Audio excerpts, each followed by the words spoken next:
I am pleased to introduce our keynote speaker, Dr. Chuck Rice, distinguished professor at Kansas State University and one of the authors of the upcoming peer-reviewed Potential for U.S. Agriculture to be Greenhouse Gas Negative report. Dr. Rice is also here in New York for Climate Week. Welcome, Dr. Rice. Thank you, Kevin. I'm going to go ahead and share my slide. And okay, so you should be able to see that now. And so, yes, as Kevin mentioned, I'm going to present a brief overview of a report that's been a multi-year effort to understand the potential for U.S. agriculture to be greenhouse gas negative. Some of the chief editors are listed here, besides myself: Jerry Hatfield, Marty Matlock, who will be on the panel, and Bruno Basso. So like I said, this has been a multi-year effort, and I'm going to briefly just go through some of the key aspects of this report. So just to see the composition of the report, we're looking at multiple aspects of agriculture across the whole supply chain: carbon, nitrogen, energy, looking at yield gap, livestock, and then, of course, the implementation requires economic and social avenues. And then one aspect, Chapter 8 here, that's not on-farm production necessarily, is food waste.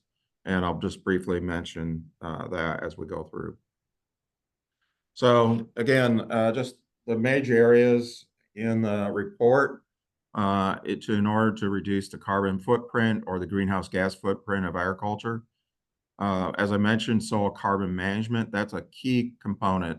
Somewhere around 40 to 50% of the greenhouse gas reduction is enhancing the carbon sink in soils through specific management practices. Another key aspect, nitrogen. Nitrogen represents a major greenhouse gas in the United States and around the world. The N2O, nitrous oxide, is emitted from enhanced nitrogen application to agricultural production, represents somewhere around 85% of the greenhouse of nitrous oxide emitted to the atmosphere.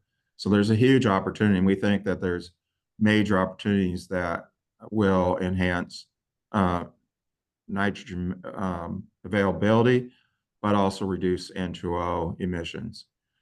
Animal production and management, again, methane is a major component emission. About 50% of methane emissions come from animal production, but we think there's ways to manage that. And then the fourth bullet point there, crop production, and we're closing the yield gap. This is really important so that we can be more effective with the land area that we have, particularly with a growing population. We need to increase our yields, but in many cases, we can make more efficient use of that farmscape by enhancing production.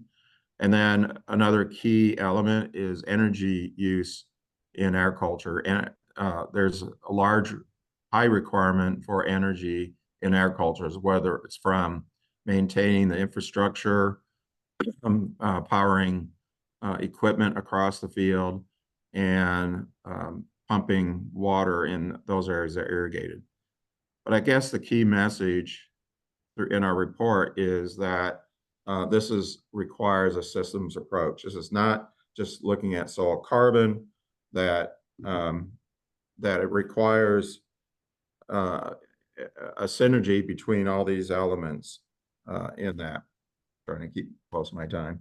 Okay, so with that, next slide. Oop. Okay, so if we again look at soil carbon management, and I really look at it not just carbon, but it's looking at efficiencies of carbon, nitrogen, water, and energy, and that prevails through this report. So again, I'm going to probably pick different systems, but then at the end, it's really the synergistic effect. So conservation tillage cropping systems, we're really looking at minimal disturbance or no-till systems. And it's not just that. A lot of the research has shown that we need to integrate minimum tillage, but incorporate crop diversity rotations, cover crops, perennials, and livestock where possible. Not all these fit everywhere, and that's another key message, but there's multiple strategies to achieve a greenhouse gas negative agriculture. Plant breeding is also important for closing the gap, yield gap, but also looking at enhancing the plant, and particularly the roots in the soil microbiome, that will lead to more efficient use of nitrogen water and resulting in sequestration of carbon into the soil. As I mentioned, nitrogen is a key component, nitrogen emissions, nitrous oxide. And I'll show a slide here in that. There's also the opportunity in the future about green nitrogen, producing nitrogen on the farm that's less energy intensive than the industrial fixed nitrogen at major plants. Precision conservation, and again, I'll illustrate that in the next slide. And then another key component is using biomass for energy productions, whether it's ethanol, diesel fuel, or biodiesel, and jet fuel. But cellulosic biomass is a component. So looking at the precision conservation and nitrogen management, this is Bruno Basso publication, but it's also described in the report, is really looking at using digital ag and data layers to enhance nitrogen management. And this is really key, that one, if we can variably apply nitrogen across the landscape, then we can reduce the nitrogen inputs. Again, that's an energy intensive process, and it increases efficiency of that nitrogen and increases profitability for the producer. But then what the next step is looking across that landscape and identifying those fields that probably shouldn't even have, shouldn't be planted or fertilizer applied, and that's the precision conservation.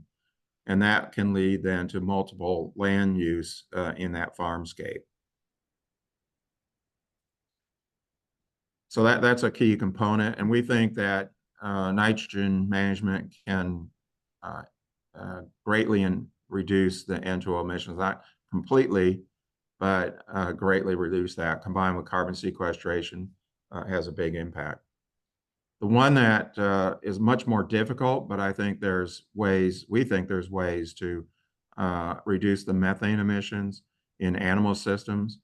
One is improve the digestibility of feed in animals. By improving digestibility, we reduce methane emissions, so that poor forage quality can lead to greater emissions. So changing the digestibility of feed. In the US, we have pretty good feed systems, but there's still opportunities to improve that. A second area is diet change.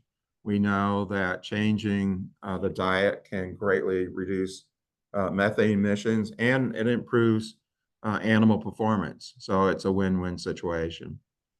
Increasing, the other thing on diet change, there are additives that's being explored right now to reduce the methanogens in the rumen of the animal, which would then inhibit methane and greatly increase efficiency. The third area is combination is feed use efficiency. The fourth area is improved grazing management. A lot of our pastures and rangelands can be greatly improved for digestibility and efficiency on that landscape. I'm in Kansas, and so rangelands, native grasslands, are important source for our livestock, and proper management, whether it's fire management or grazing management, can improve the quality of the feed and thus reduce methane. emissions. And then the last bullet point here is manure management in those confined systems, particularly for dairy and swine. Managing the manure in lagoons or water systems can enhance the capture of methane and or reduce the methane emitted from those lagoons. As I mentioned, closing the yield gap, that's extremely important so we can make the best use of the land that we have and meet the needs of a growing population.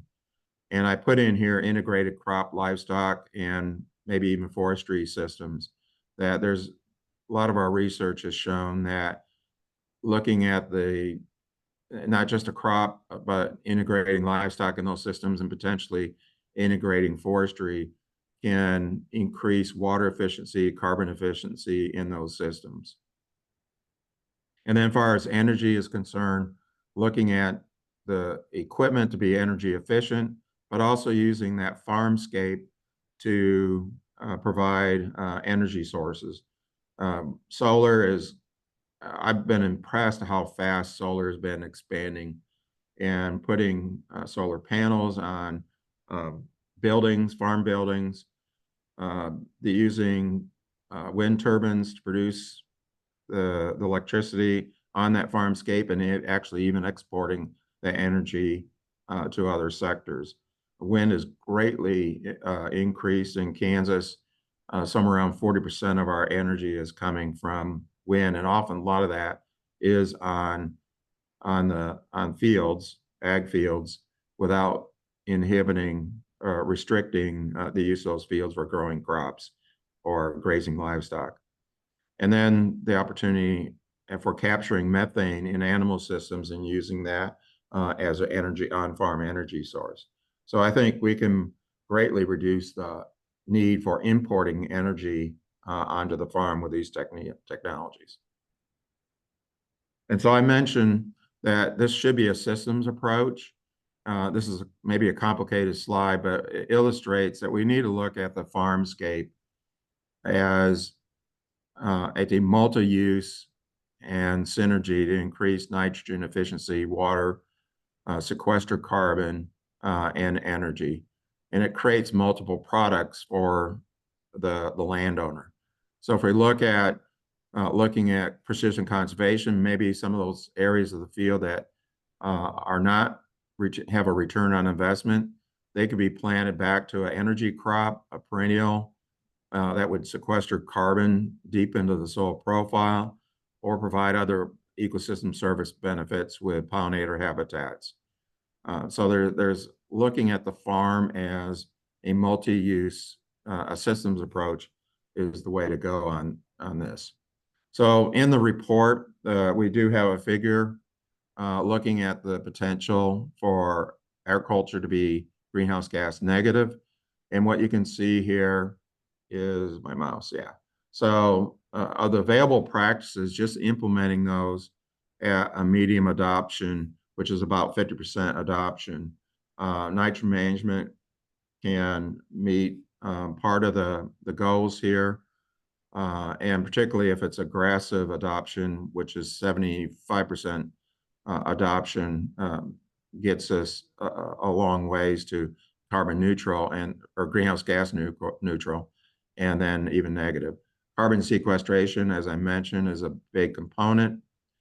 Animal feed management, again, these are current practices. They just need to be implemented across a wider area across the landscape. On-farm energy use, grazing management, and manure management. So if we look at just the current practices, available practices that's available to the farm, to the manager, then we can, with medium adoption, get to carbon neutrality, and with even a partial maximum adoption, we can get to negative emissions, about 4%. And then we got these emerging practices that we mentioned in the report: cellulosic biomass production of on-farm solar and wind, looking at land use precision conservation to convert low productivity areas, reducing on-farm food waste, switching to perennial crop systems, again, in those areas that are low productivity. So with those that we think adoption, even with medium adoption, we can get to greenhouse gas neutrality and reach even negative. So if we look at the available and frontier technologies, those we can get, I got to move my, sorry, I got to move my thing. Whoop.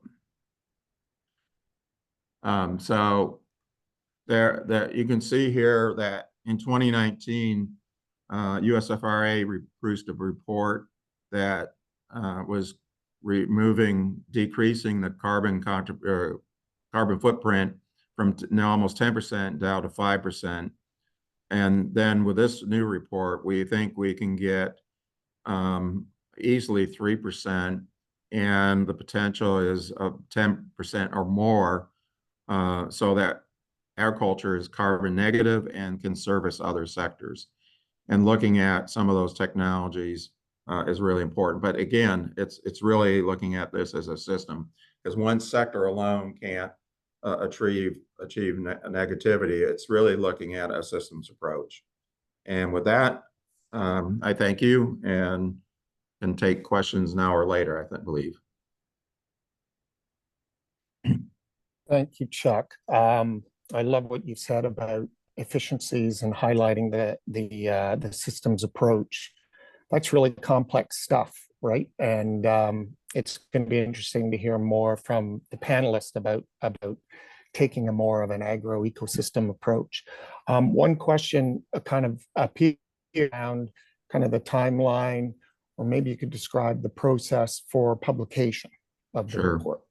Yeah, so I think Kevin or somebody will announce, but we do have a agreement with a publisher. We'll have an e-report available. Hopefully we should have it before the COP meetings. All the chapters have been edited except for one, and all this whole report has been reviewed by a National Academy committee as an independent reviewer. So it's been given a strict review. And then what we hope to do besides the report is condense some of those chapters into a peer-reviewed journal, and that's to be decided. You want me to go ahead and answer some of these other questions? Or? Yeah. Hi, guys. I apologize. There were a couple questions, but I think we'd like to move on to the first panel, if that's okay. And Chuck, if you would stay on, if there's other questions as we go along, we can take those as well. Okay. So our first panel is called Success Stories in Regenerative Agriculture.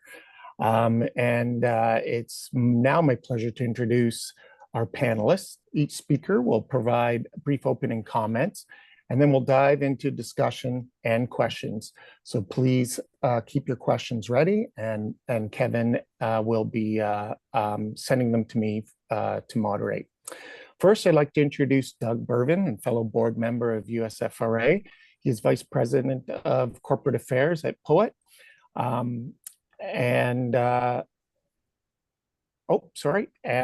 After Doug, we have Dr. Hannah Burche, who is Senior Scientist, Food and Water with the Corporate Engagement Team at the Nature Conservancy. Our third panelist is Dr. Marty Matlock, Professor of Biological and Agricultural Engineering at the University of Arkansas, and another author of the potential for U.S. agriculture to be GHG negative report. So with that, Doug, I'd like you to start us off with your opening comments and thoughts. Thanks, Tim. Good to see you. Good morning, everybody. It's a pleasure to be here. For those of you who are not familiar with POET, I'll just give a real high overview of who we are. POET is the largest biofuel producer in the world. We produce about 3 billion gallons of bioethanol on an annual basis, about 14 billion pounds of distillers' grains that go all around the world for all different types of livestock, about 975 million pounds of corn oil. And we also provide about 5% of the US food grade CO2. We capture CO2 off the fermentation at about a dozen of our plants and send that to food grade uses, everything from the bubbles in your Coke or Budweiser to dry ice at packing plants, etc. We buy about 1 billion bushels of grain or corn on an annual basis. That's about 7% of the US corn crop. And we've got 34 plants in 8 states. So that's POET in general. One thing I'd like to say is we talk about the benefits of bioethanol all the time. We talk about how it's low carbon, high octane. It reduces the price of gas at the pump. It helps with our energy security, as we're 10% of the US fuel supply today. It's better for your car. It's better for human health because the emissions are very clean. But the most important benefit of bioethanol is its contribution to agriculture. If you look at the last 25, 30 years or so, even back into the late 80s, in the 80s, agriculture was dying because there was an oversupply of grain. Bankruptcies were going through the roof. Suicide rates in agriculture were going through the roof. Small towns were being boarded up. And that's because there was oversupply. Biofuels came along, and over the last 40 to 25 years, something like that, biofuels have balanced the grain markets and created a margin in agriculture. And that is extremely important to keep in mind, because a lot of these climate smart ag practices we talk about here, they either take time to implement, they cost money to implement, they may affect yields. We're asking a lot of farmers, there has to be a margin in agriculture for us to be able to meet our potential. That's going to be a common theme for me going through this, because margins lead, or markets lead to margin, margin leads to investment, and investment leads to innovation. And that is how we're going to be able to allow agriculture to meet its potential. I'll go off on one more thing real quickly, and then I'll turn it back over to Tim. But we often say at POET that we see the world a little differently, where the planet is in sync with nature. And that means we need to get more of our resources from the surface of the land rather than the center of the earth. When we take coal and oil from the earth, process it, and put it in the atmosphere, that takes us out of sync with nature. When we get our resources from the surface of the land, that is in sync with nature. And it's hard to imagine that we get off of oil, and I don't know how long it will take to do that, but it's possible. In fact, we've only had oil around for 200 years. Before 200 years ago, we got all of our resources from the surface of the earth. We can make anything out of a bushel of corn that the oil industry can make out of a barrel of oil. It's just a matter of biotechnology and economics, and that's where we're going. And the other thing is, people don't realize that the Midwest during the spring and summer is the largest natural carbon sink of carbon on the planet, more than the Amazon rainforest. And that's when all the corn, the soybeans, the grasses are growing, soaking in CO2. Natural sequestration of all of that carbon is taking place. And then when that carbon, or when that grain is processed, whether it's through an animal or a bioprocessing facility, that carbon is emitted. That's a natural cycle. But now we can capture that CO2 on the fermentation of our plants, put it in a pipeline, and bury it forever. That's decarbonizing the atmosphere. And those are some of the things that bioethanol, bioprocessing does to help agriculture meet its potential and become a carbon sink. Tim, I'll leave it with that. Looking forward to questions later. Great, thank you, Doug. And great comments, because I think it reminds me and others that, you know, farmers around the world, we're not only feeding the planet, but we're also clothing the planet and starting to fuel the planet. And that's an important combination of impact right across the board. That's fantastic. So keep the questions coming, and we'll have our two other panelists share their comments and then open it up. So thank you. And I'd like now to have Dr. Burche, over to you and your comments. Thanks so much, Tim. And thank you so much to USFRA for hosting this panel. I'm really excited to be here. My name is Dr. Hannah Burche, and I'm the director of the Science and Standards team on corporate engagement at the Nature Conservancy. And I'm calling in from Manhattan, Kansas, the Little Apple. So I know many of you are in the Big Apple today, but I'm calling in from rainy Kansas. So one of our goals at the Nature Conservancy is to create a stable through line in the agricultural decarbonization space. And we do this by relying on the best available science, centering producers, and building a diverse coalition of stakeholders. And when I say a stable through line, a lot of this means sitting and saying, you know, in 20, 30, 100 years, what do we want this space to look like? And what are the challenges on the horizon that we need to be addressing so that we can try to peer around the corner, figure out what's next, and sort of open up the opportunities to accelerate decarbonization in the ag space. And I'd say one of the large challenges we face is the use of what I'd like to say point estimates, or these single values used to estimate the impact of agricultural greenhouse gas footprint, and then also the potential benefits of mitigation practices. Now, before I get into this is not a critique of what you just saw. Chuck knows I'm a huge fan of his work, but something that we see across presentations like Chuck shared from IPCC, from the United Nations, in corporate decarbonization approaches is sort of these error or these point estimates, or these bars that say the impact without any sort of error or uncertainty. And I think this is important to point out, and it's actually a pretty strategic path to take, because when you have a single estimate for what the impact is and what the potential benefit is, you can create a rallying point for lots of diverse stakeholders to take action.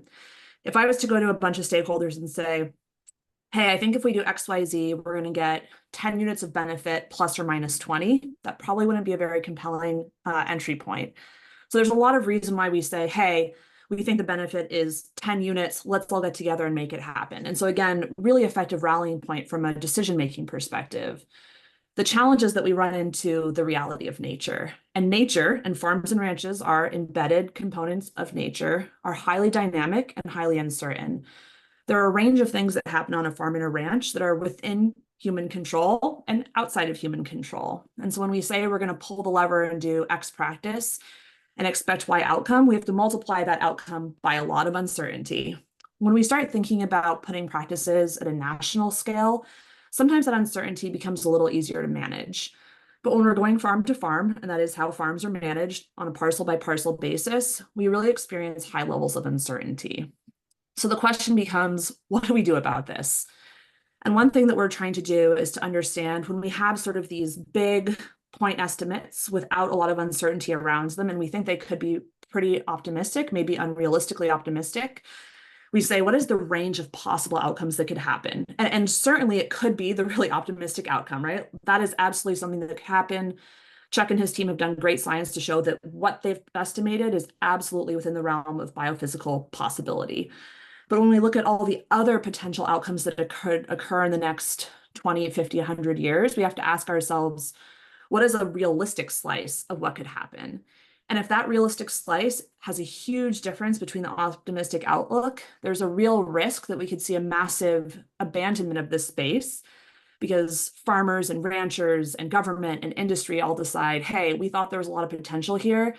We've piled money into it, and actually we haven't seen a lot of benefit. But to us, that right sizing is extraordinarily important, because there is absolutely a decarbonization potential in the ag industry, in the ag space. There are tons of co-benefits around water quantity, water quality, biodiversity that can be achieved. And so I think one of the challenges we have is both sort of removing our blinders and saying, yes, that point of entry might be carbon, but there's so much else that we're going to achieve through these practices. And then second, if the size of the prize is actually smaller than we think, that's still a huge win. So one thing that we're spending a lot of time on at the Nature Conservancy is trying to quantify what we think that likely outcome could be with science, so that we can start having conversations about uncertainty and the real win, and avoid that potential wholesale abandonment, again, if the potential isn't quite what folks had expected. We're doing this through one project that I'll highlight called the Nebraska Soil Carbon Project. It's a collaboration with Cargill, Target, and McDonald's looking to decarbonize their beef value chains, touching down in Nebraska corn production. And one thing we're doing there is we're trying to take really fine scale resolution soil sampling to understand what the actual impacts are on these very unconstrained working farms. So outside of a university farm, outside of a system where we have a lot of control over the variables. And one thing we've seen is, unsurprisingly, there's a lot of variation in the amount of soil carbon that's stored in response to soil health practices. And some of this, you'll see the same farm, same practices across the road from each other, high amounts of variability, right? Other times we see human-caused variability, planting, density of your cover crop, seed mix, termination approach. And then other times we actually see a lot of variability in the outcomes just due to the way that humans work, right? Anyone who's worked with farmers knows they're all highly independent operators. So trying to pin down a farmer in a collective action project is extremely hard, but that's really what we need to do to achieve some of these systematic benefits at scale. So I know I'm just about at time, so I'll just close it with, again, I think at the Nature Conservancy, we are convinced there's absolutely huge potential in the ag sector for decarbonization. The challenge is just making sure that we right-size that when we start getting more data, and that we have a plan so that if there is a lack of energy in the space, when we realize that the size of the prize might not be what we thought, that we find a way to continue that momentum and continue centering farmers as solution providers in this space. Again, thanks to USFRA, and really looking forward to the rest of the panels. Thank you, Dr. Burche. Without further ado, Dr. Matlock, I think the floor is yours. Thank you, Tim, and Hannah, to your point, Chapter 9, the conclusion of our work, is a Monte Carlo simulation of simplistic Monte Carlo simulation of the probability of achieving particular reductions based upon, we just use a triangular distribution of minimum, maximum, central tendency of effectiveness at 50 and 75% of increased adoption.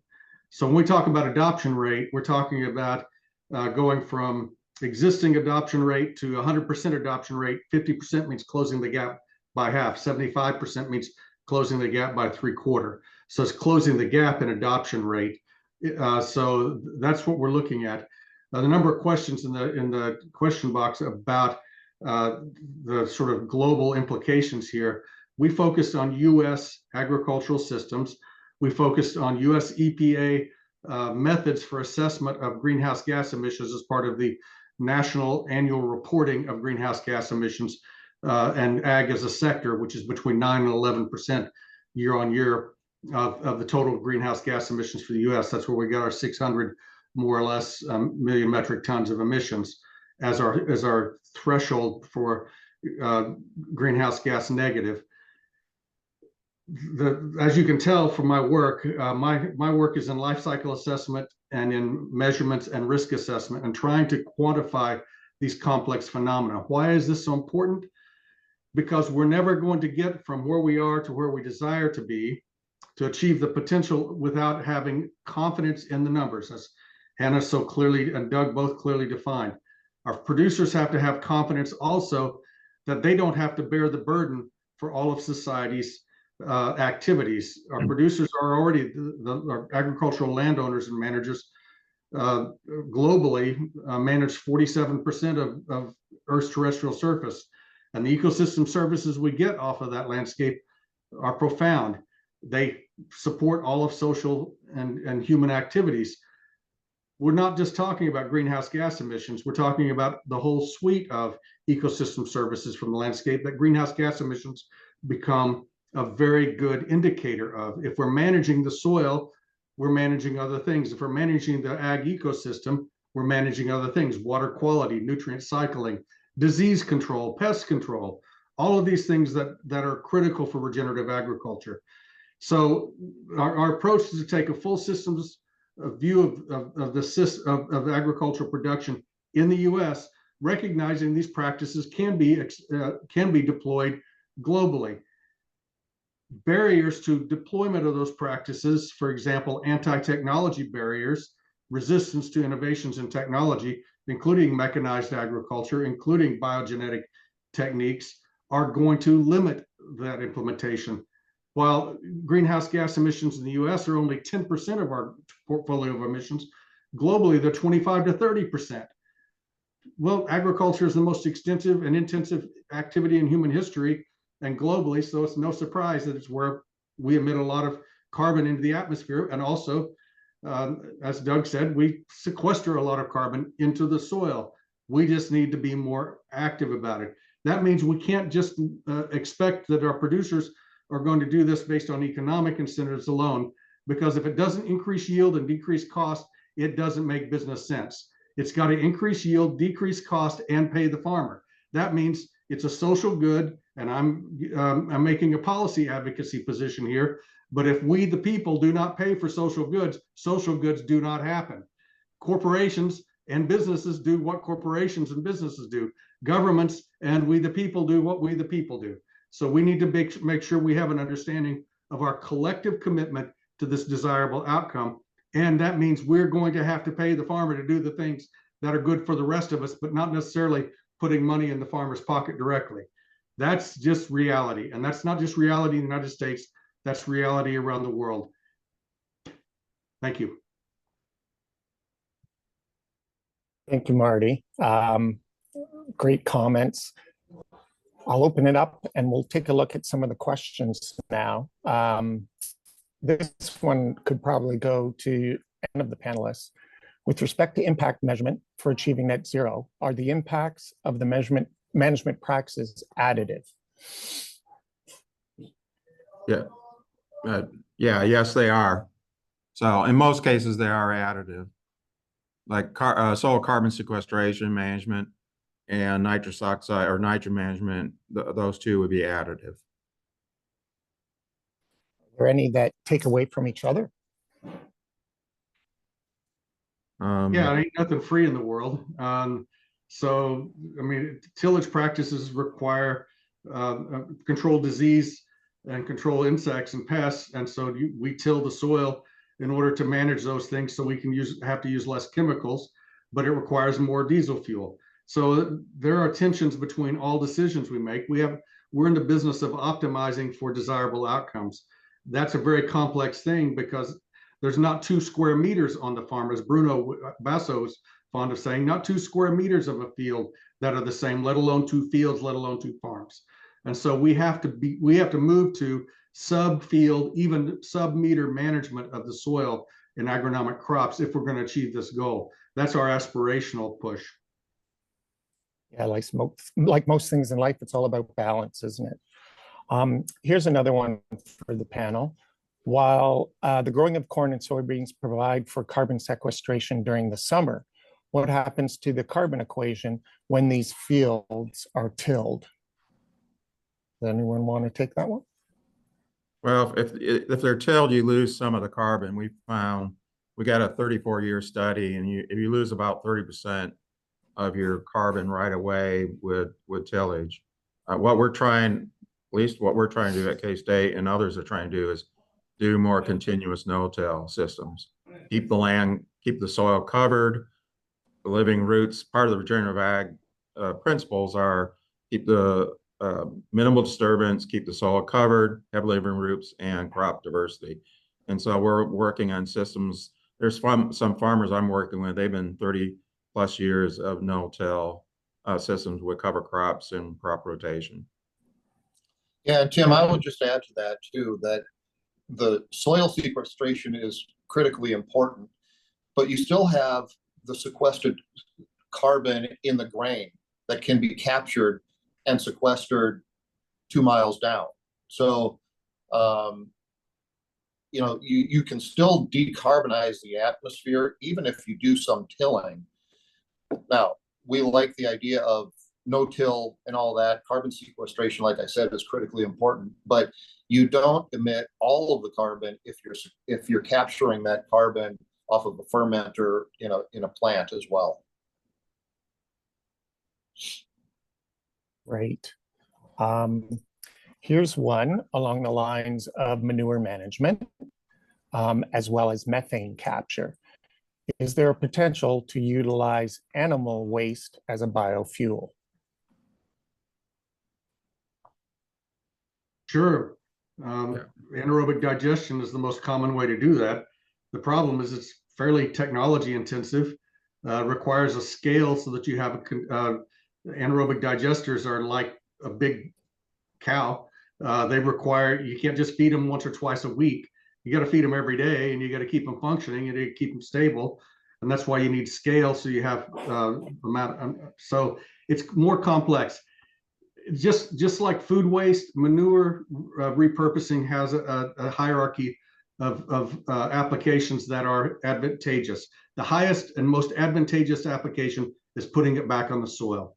That's it, back on the soil. If you can't put it back on the soil, then perhaps you can digest it, and that's fine. You can compost it and use it as a soil amendment for sort of more urban environments. There are a number of framings there, but what I'm generally opposed to taking a rich organic material and reducing it and simplifying it, reducing it, simplifying it to make a fuel when we have other means of doing that are more effective, and when we need the organic matter in the soil. Chuck, am I wrong? No, you're right. Yeah. I'd like to add a little bit to that too. I think that's all very true. One thing that we have done is we did about a 15-mile pipeline from a landfill that's close to one of our plants, and take that methane through the pipeline, and we reduce our need for natural gas at that pipeline. That's been a seamless effort, and that's been economically viable. Whereas, taking some of the manure in that with transportation and with the cost of natural gas right now, the economics just aren't quite there. It's very possible, but you always got to look at the economics of these things as well. But I think biogas has got a huge future. We have a solid fuel boiler and an anaerobic digester that are providing power to us. But we started our solid fuel boiler when I think natural gas was about $14 a unit. Now it's about $2.50 a unit. I'm probably off on my economics there, but you get the point. It's got to make economic sense as well.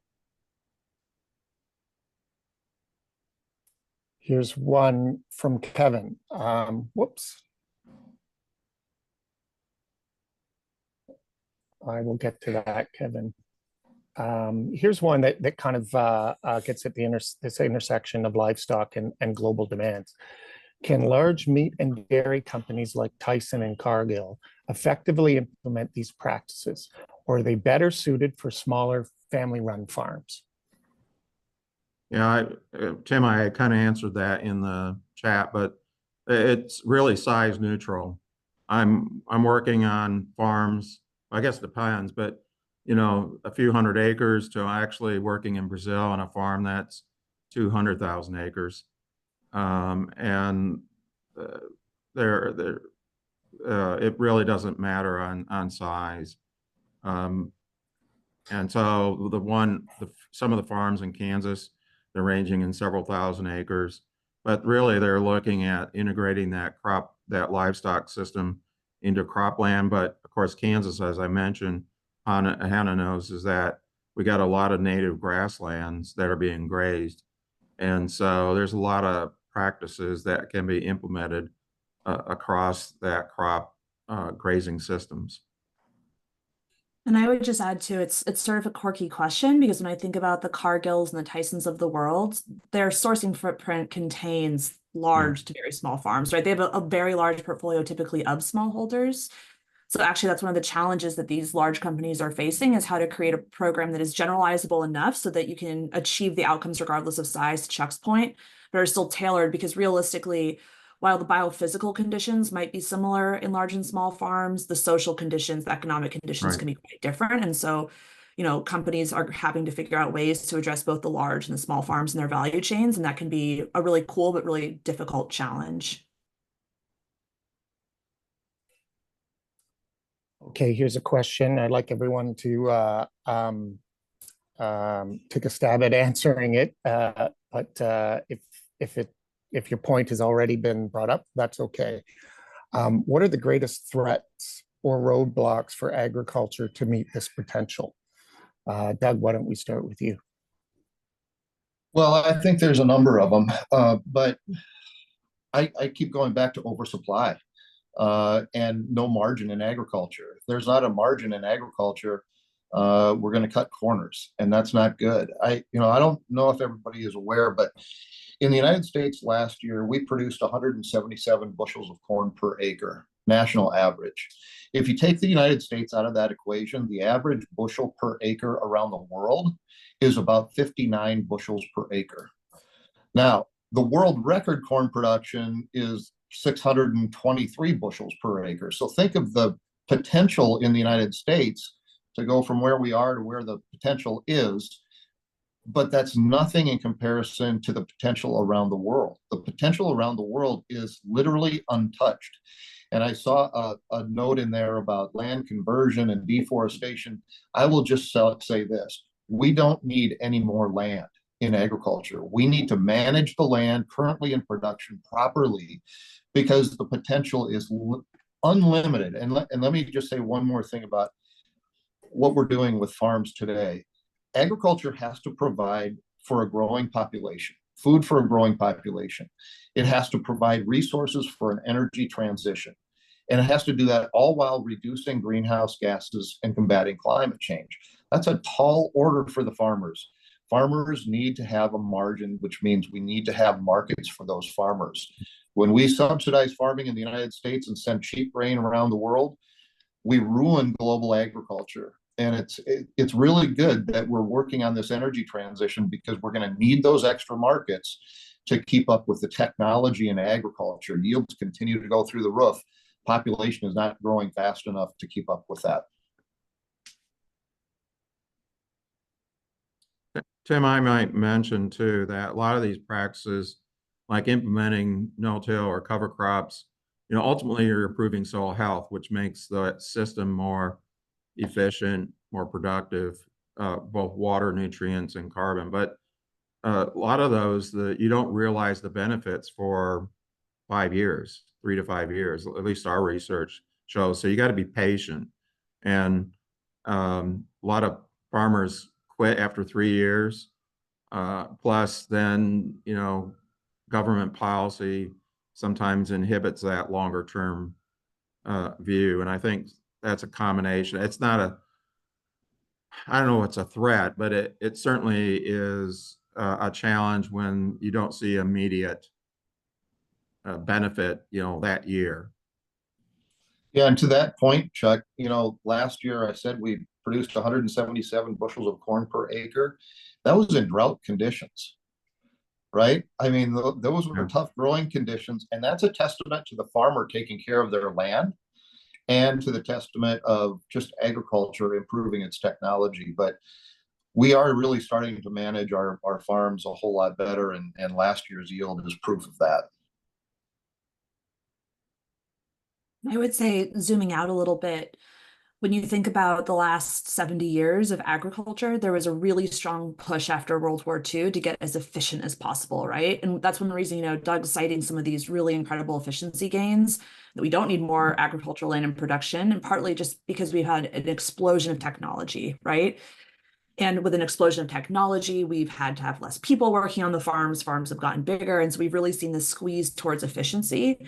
And while the food and agriculture system were built for efficiency and food safety to a degree, they really weren't built for some of the transformations that we're asking of farmers right now.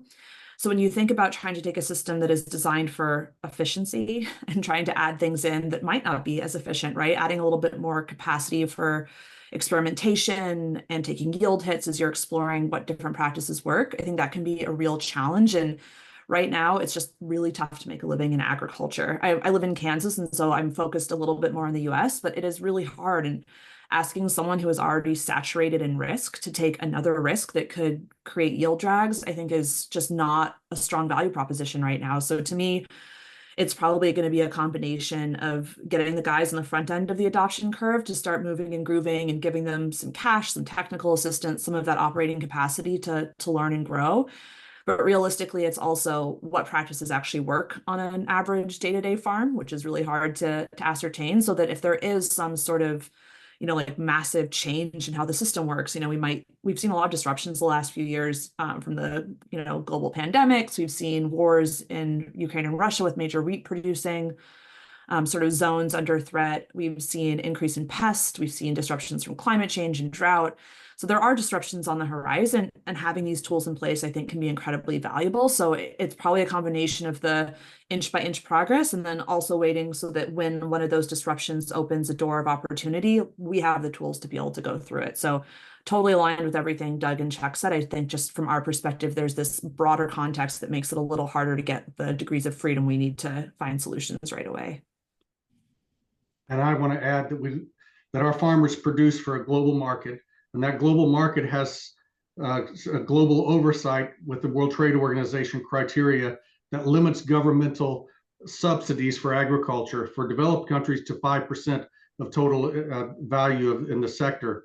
And so that means that we are very restricted on how we in the global developed economies, our advanced economies are restricted, and even our emerging economies are limited to 10%, are restricted on what we can do to help our farmers with public resources if there are subsidies. We can pay for services, but we can't subsidize. So we provide crop insurance as a risk management tool, and that's a form of subsidy, clearly, but it's allowed under WTO criteria. So these are real challenges that we face. We have made a decision over the last 30 years that agriculture is a commercial product globally. It is in the field of capitalist commercial goods. It is not a public good. Yet we keep talking about all these goods and services we get from the land, from farmers, as if they're working to provide a public good. No, they're businesses taking resources and providing a product. And if they don't make a profit, they stop taking resources and providing a product. It's that simple. We have to figure out how to manage this process. And I think we're going to have to reshift our thinking that we need to start paying for the goods and services we get for free from agriculture. And that includes greenhouse gas sequestering, ecosystem services writ large, as well as all the other things that we value.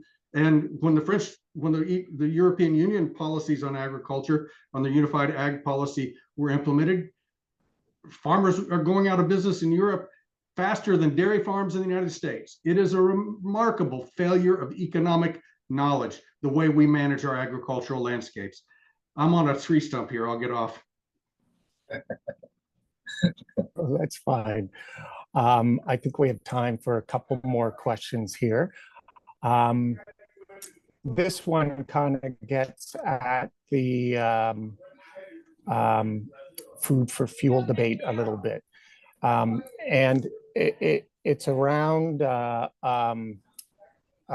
corn and the potential for corn to be used as cover crops, as opposed that would go into the fuel system because of the soil makeup across the U.S. Often isn't well attuned to cover cropping.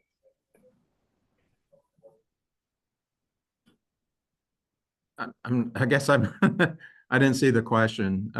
Doug can maybe contribute, but I think corn is a major revenue crop, right? So and we can use the stove or harvest the grain, and that can go into ethanol production, and then the distiller's grain is then feed livestock, so it gets multiple use.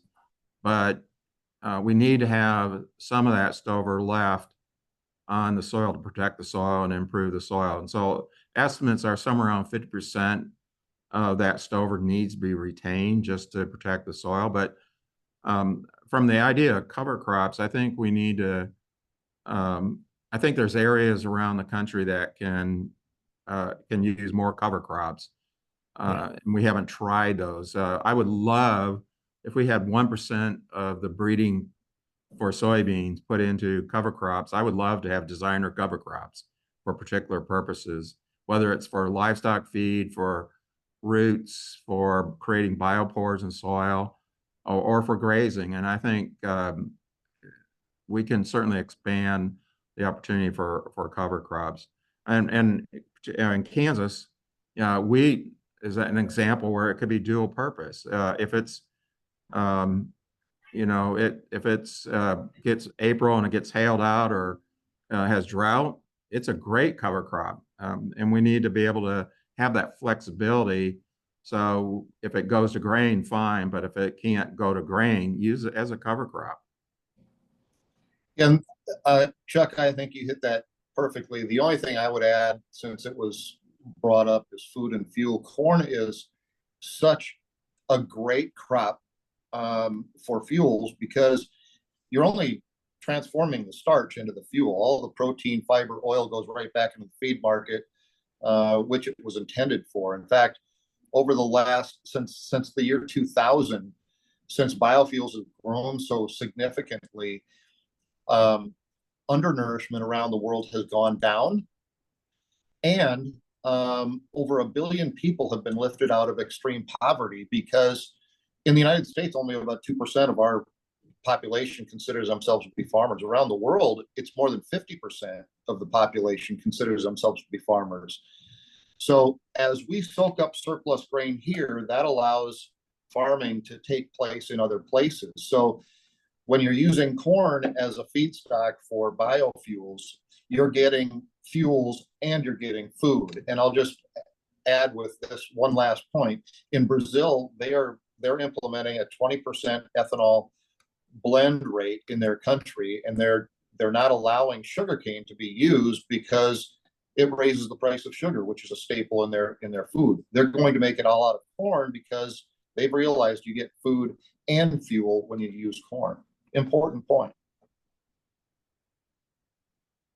Thanks very much. I think we have time for one more question. This will be another around the horn type of question.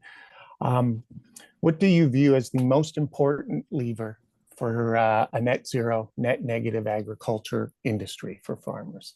Marty, why don't we start with you this time? As you can tell, I'm an engineer, and I see but I'm heavily infected by my economist friends, which is to say, if it don't pay, it don't play. We have decided globally that capitalism is the most effective way to distribute goods and services, and it is, because, as Hannah said, it's efficient. It brings out inefficiency everywhere. And one of those inefficiencies is competition that it rings out, which creates a very fragile food supply chain, which we have and we discovered in COVID. So what we need to do is we need to start thinking about our food system as a global positive good, a human good, not as a commoditized resource, and managing it effectively, which means we need to pay for carbon sequestration and ecosystem services on the farm, in the field.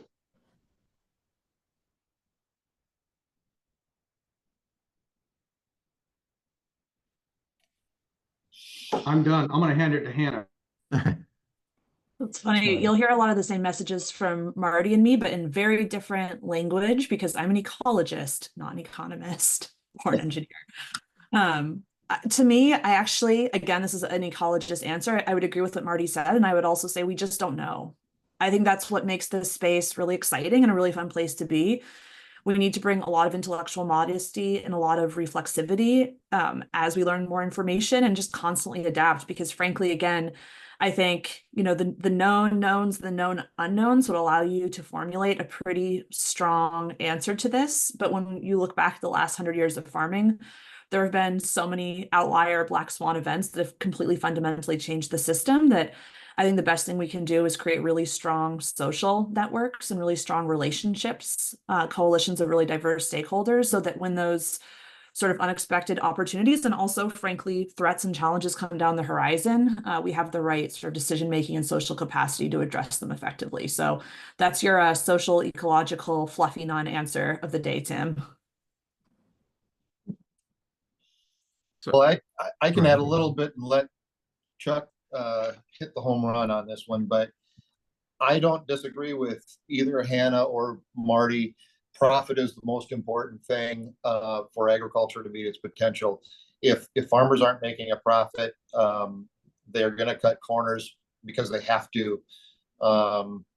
That's just how I see it. We cannot be asking farmers to solve for all the global ills of the world and not get paid for it. And I will just add this: right now, grain prices are extremely low.